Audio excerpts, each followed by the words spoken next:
Welcome to our Bestof, where Op finds out his girlfriend was not just cheating, no. She decided to skip an entire generation and make his father her official side piece. If this kind of family disaster makes you look at your own relatives and think, you know what, they're actually pretty normal, then keep this one in mind and tell me in the comments exactly when this stopped being a betrayal story and turned into full-blown radioactive sludge. Our next Reddit post comes from prorevenge. The original poster was Victor, a 27-year-old guy who had been dating Vanessa, 24, for nearly 3 years. According to him, the relationship was stable. Not perfect, because that only exists in butter commercials and on social media lies, but stable. They had been saving up to move out of the tiny apartment they shared. Because living in a showbox with a kitchen the size of a Coke closet is a fantastic test of love, and an even better way to cool peace of mind, that's when Vincent, Victor's father, entered the picture. Vincent was 53, divorced to tan for his age, and had the kind of smile mediocre men wear when they think they're still dangerous. He had a house that was way too big for one person, and an ego even bigger than that. When Victor mentioned that he and Vanessa were struggling financially, Vincent immediately offered them the guest house on his property for a few months. Said it would be good to help his son breathe a little. The kind of generosity that ends up billing you later in psychological damage. At first, Victor thought it was a great idea. Vanessa thought it was even better. The place was beautiful, had a pool, an outdoor grill, a real kitchen, and in her words, movie energy. Bad sign. Anytime someone describes another person's house as having movie energy, somebody ends up crying in the bathroom or committing adultery. For the first few weeks, everything looked normal. Vincent was charming, made coffee in the morning, kept wine in the fridge, told old stories, and laughed hard at his own jokes like he'd been hired to entertain himself. Vanessa got along with him. A little too well, maybe. Victor started noticing little things that, individually, felt easy to dismiss, but together looked like a glowing billboard that read problem. Vincent remembered Vanessa's favorite coffee order, but never remembered Victor's. Vincent bought Vanessa a book by an author she had mentioned exactly once at dinner. Vincent started texting her directly instead of sending things in the group chat with Victor. Vincent complimented her dresses in a way normal fathers do not compliment their son's girlfriend. It wasn't "that color looks nice on you." It was "wow, that dress was made for you, you know." One of those sentences that should automatically trigger an alarm, a priest, and at least to witnesses. Victor tried to ignore it because nobody wants to be the paranoid guy seeing infidelity in every breath. Besides, Vanessa would laugh and say Vincent was just charismatic. Charismatic. Amazing how that word became moral deodorant for boundaryless men. A guy can flirt with a lamppost and somebody will still say, he's just charismatic. Things really started to stink at the family cookout. Victor stepped away to get ice, and when he came back, he saw Vincent with his hand on the small of Vanessa's back, a little lower than comfortable, whispering something in her ear. Vanessa didn't move away. Worse, she smiled with that short, private little smile girlfriends are not supposed to save for their boyfriend's father. The second Victor appeared, the two of them separated with the suspiciously smooth reflex of people who had already practiced it. That night, Victor asked what that had been about. Vanessa rolled her eyes and said he was overreacting. Vincent, of course, inserted himself into the conversation without being invited and told Victor he needed to grow up and stop being territorial. The man puts his hand on his son's girlfriend's lower back and the son is the problem for noticing. Fantastic. Like getting hit by a car and then being told you were walking provocatively. Even then, Victor tried to move forward because people in love tolerate absurd things with the same skill smokers use to ignore a chronic cough. They only understand what's happening when the whole thing is already on fire. 2 nights later, Vanessa's phone buzzed on the kitchen table around midnight. Victor wasn't snooping. He was just standing there drinking water, trying to decide whether his life was a bad comedy or merely bargain bin drama. The screen lit up and the message preview appeared. Last night was worth every lie. The sender was saved as V. Vanessa came out of nowhere, grabbed the phone off the table with Olympic speed, and said it was Veronica, a friend from work. Veronica, of course, because every Veronica sends messages that sound like hotel sheets and poor decisions. Victor didn't argue right then, but something inside him had already cracked. Not with a clean snap, with that wet, ugly sound of something rotting from the inside. The next day, while taking trash from the main house outside, Victor noticed a crumpled hotel receipt sticking out of one of the bags. 2 nights. Premium suite. The same weekend Vanessa had claimed she was going away with 2 friends for a bachelorette trip. Coincidentally, it was also the same weekend Vincent said he'd be out fishing with a buddy. Apparently, the lake had mirrors, bathrobes, and room service. Victor still wanted to believe there was some rational explanation. Love does that. It ties logic to a chair and says, sit quietly just a little longer. The explanation arrived on its own that same evening. Victor got home early from work because he felt sick, exhausted, and emotionally 1 flat tire away from total collapse. As he walked in through the side entrance of the main house, he heard low laughter coming from Vincent's office. The door was cracked open. He looked, he shouldn't have, but he did. Vanessa was sitting on Vincent's desk, and Vincent was standing between her legs kissing her neck like the whole world had been created, specifically for that disgusting scene. Vanessa was wearing his shirt, his father's shirt. In any other context, that alone would have justified a group exorcism. Victor said he doesn't even remember exactly what he yelled. He only remembers hearing his own voice come out wrong. like he was listening to another man die instead of being the one it was happening to. Vanessa jumped off the desk. Vincent turned around with a revolting kind of calm. The kind people get when they think the worst part is over just because they got caught. No, sir. The worst part was still stretching. Vanessa immediately burst into tears. Almost impressive. Some people cry the way others open apps. Vincent told Victor to calm down, calm down. The man had his mouth on his son's girlfriend less than 30 seconds earlier, and thought composure was the issue. That level of audacity only grows in people who have gone their entire lives without receiving a well-earned punch. When Victor asked how long it had been going on, Vanessa said, "It's not what it looks like. That sentence should be banned by law, because it is always exactly what it looks like, only nastier." Then Vincent dropped the line Victor said permanently killed whatever love he still had for him. Vincent said he and Vanessa had connected in ways Victor never really understood. Beautiful. The father betrays the son and still throws in a performance review. Vanessa, crying the whole time, said Victor had been distant, stressed, emotionally unavailable. Vincent listened to her. Vincent saw her. Vincent talked to her for hours. Right. Because seducing your son's girlfriend gets a lot easier when you rebrand yourself as some Silver Age, aired emotional savior with expensive bourbon and a heated pool. Age brings maturity to some men. To others, it just brings wrinkles and more years to refine manipulation. Victor walked out immediately, grabbed what he could, and went straight to his mother's house. His mother, Valerie, didn't seem surprised. Hurt, yes. Tired, definitely.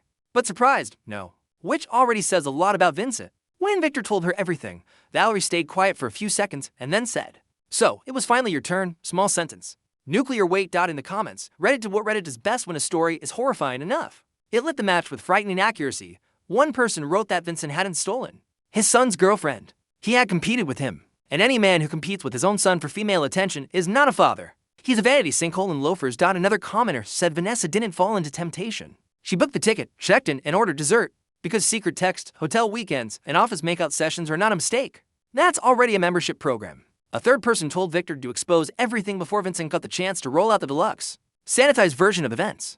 The kind where no one technically cheated and everything happened in a complicated emotional space. Taxes are complicated. Sleeping with your son's girlfriend is just filthy. And honestly, Reddit was dead right. Victor got 0 out of 5 buttholes. Vanessa got 4. Vincent got 5 and still asked for store credit. Then Victor posted an update. The very next day, Vincent sent him a long message asking Victor to be an adult and discuss things without theatrics. Yes, because obviously the theatrical part here was the son being devastated, not the middle-aged father turning family property into a live-action hormone experiment. Victor responded the simplest way possible. He took screenshots of Vincent and Vanessa's messages, including several where Vincent referred to Victor as a good kid, but emotionally limited, and sent them all to the family group chat. According to Victor, the silence that followed was almost beautiful. His younger sister was disgusted. One of Vincent's sisters asked Victor to delete the screenshots, because these matters should be handled privately. The standard line families use when they want evil to stay neat and presentable. Victor's grandfather, Vernon, called within minutes and asked if the screenshots were real. Victor said yes. Vernon hung up. 15 minutes later, Vincent called raging, saying Victor had destroyed the family. Always hilarious when the guy holding the gasoline can starts coughing dramatically over the smoke. It was during that same update that Valerie told Victor more about his father. Vincent had cheated during the marriage. Multiple times. Never with anyone important enough to confess to, of course. Always with the same greasy logic of a man who needs to be wanted in order to feel alive. A co-worker, a friend's wife, a divorced neighbor. Valerie said she wasn't shocked that Vincent had cheated. She was shocked that he had sunk low enough to do this to his own son. Notice the scale there. The moral bar was already underground, and somehow he still found a shovel. Then came the part that turned the whole story into something even worse. Vernon was not just the grandfather. He also owned the family construction company where Vincent held a high-level, very comfortable position. Comfortable until it wasn't, after the family explosion. Vernon had the accountant review Vincent's spending over the previous few months. Apparently, rich old men have plenty of flaws. But when scandal gets near the books, they become astonishingly efficient. They found out Vincent had been using the company card to pay for expensive dinners, hotel stays, car repairs, and even the rent on a furnished apartment in Vanessa's name. The man had not only slept with his son's girlfriend, he had outsourced the financing of the affair to the family business. His commitment to disgrace was almost impressive. Vanessa, meanwhile, texted Victor asking him to stop making everything worse. According to her, they had made a mistake, but they were still human beings. A mistake. Because nothing says mistake like months of lies, hidden meetings, emotional manipulation, and a rented apartment. That is not a mistake. That is a project planned. In the comments on that update, one person said Vanessa and Vincent were not in love. They were bonded by ego. And honestly, that tracks. Some people do not want love. They just want to feel like they won. Even if the prize is another human being's collapse. A week later, Victor came back with another update. Vincent showed up to Sunday family dinner holding Vanessa's hand. Yes, holding her hand. Like he was introducing a perfectly normal girlfriend in a retirement community ad. Victor said for a second he genuinely thought he was hallucinating. because only a man completely detached from reality would walk into his father's house with his son's ex-girlfriend hanging off his arm and imagine that would go well. Vernon ordered them both to leave before they even sat down. Vincent tried to argue that he and Vanessa had real feelings. Vernon replied that real feelings did not excuse fraud, did not justify corporate misuse, and certainly did not stop a man from being a ridiculous predator. Valerie, according to Victor, laughed. Not a happy laugh. The kind of dry laugh a woman makes when the universe finally hands her a receipt. Vanessa still tried to speak to Victor in the hallway, saying she never meant to hurt him like this. Victor asked whether there was a polite version of sleeping with your boyfriend's father for months. Vanessa cried again. That woman had to be carrying industrial reserves. By that point, Victor was living somewhere else, in therapy, and trying to relearn how to exist without feeling sick every time his phone buzzed. That's when life decided Vincent had not been humiliated quite enough yet. Another 2 months passed, and Victor returned with the final update. Vanessa was pregnant. Yes. According to him, she told Valerie first, not Victor, which already tells you all you need to know about her social instincts. Vanessa said she wanted to do the right thing and be honest, because there was apparently a small chance the baby might be Victor's due to overlapping timelines. How romantic. The woman cheats on the guy with his father for months, and then hands him a paternity probability chart. The whole family had turned into a genetics crime scene. Victor said it wrecked him for a moment, not because he thought it was likely he was the father, but because that final layer of filth still found a way to land on him. Vincent, of course, was furious that anyone would even suggest a DNA test. He said Vanessa knew perfectly well who the father was. Funny how completely he trusted her now. With his son, betrayal was poetry. With him, suddenly exclusivity mattered. The scoundrel always believes the snake only bites other people. The test was done. The baby was Vincent's. Vernon made the final call. Vincent was removed from the company, cut out of any future inheritance, and forced out of the house because technically the property was still in Vernon's name. Vanessa discovered, far too late, that the great mature, stable, worldly man she had blown up her life for was, in reality, just an aging teenager using other people's money to cosplay as a romantic lead. 3 weeks after insisting their love was real, Vanessa left Vincent, took what she could, moved back in with her mother, and filed for child support. Vincent tried to contact Victor twice. The first time, he said Victor had ruined everything by exposing the relationship. The second time, he cried. Victor replied that he hadn't ruined anything. He had just turned the lights on. The post ended with Victor saying he didn't know if he would ever look at his father as a father again. And honestly, why would he? Vincent did not stumble. He did not make one drunken mistake at a party. He did not cross a blurry line. He chose, over and over again, to compete with his own son, lie to him, humiliate him, and then act like the victim when the filth became visible. That is not weakness. That is character.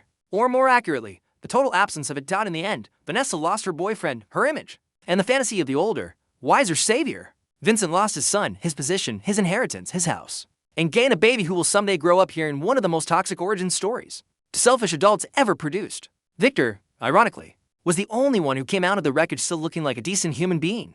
Because sometimes the worst kind of betrayal is not even sexual. It is when someone who should have protected you decides to use you as a stepping stool for their own shriveled ego. And that is exactly what his father did, repeatedly, proudly. So no, Victor was not the butthole. His father was a well-dressed parasite. His girlfriend was a coward and lip gloss. And together they made the perfect couple for exactly one kind of relationship. The kind that only works as long as there is a third person to destroy. Now tell me this. In a story like this, who do you think is worse? The father or the girlfriend?